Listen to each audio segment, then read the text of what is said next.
following that, as you know, there will be a briefing by my colleagues from the military. The Director General of Military Operations of Pakistan called the Director General of Military Operations of India at 15:35 hours earlier this afternoon. It was agreed between them that both sides would stop all firing and military action on land and in the air and sea with effect from 1700 hours Indian Standard Time today. Instructions have been given on both sides to give effect to this understanding. The Directors General of Military Operations will talk again on the 12th of May at 1200 hours. Thank you.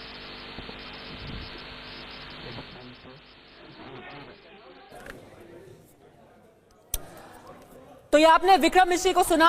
आज 6 बजे briefing पहले से ही schedule थी। आज सुबह बिल्कुल detailed description दिया था, उन्होंने ब्यौरा दिया था कि किस तरीके से पाकिस्तान के सारे कोशिशों को नाकाम किया भारत ने। शाम 5 बजे से दोनों देशों में सीज फायर हो चुका है।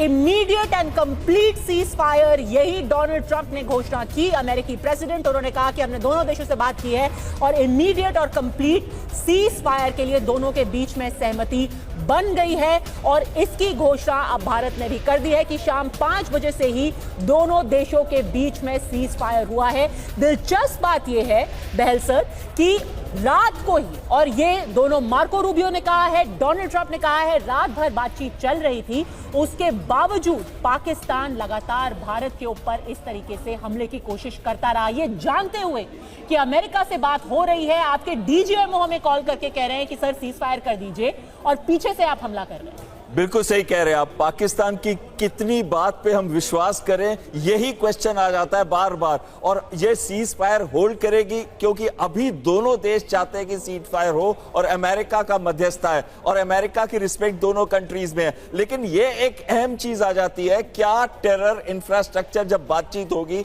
उसको डिसमेंटल किया जाएगा? क्या Pakistan terror as a tool को हटा देगा उसके बाद अपनी पॉलिसी से? यह बहुत बड़ा क्वेश्चन है क्योंकि हमें जो चाहिए लॉन्ग टर्म सॉल्यूशन, ताकि टेररिज्म दोबारा एज अ टूल पाकिस्तान इस्तेमाल ना कर सके और हमारे देश में टेररिस्ट अटैक ना हो, हम दोनों देश पीस में रह सके।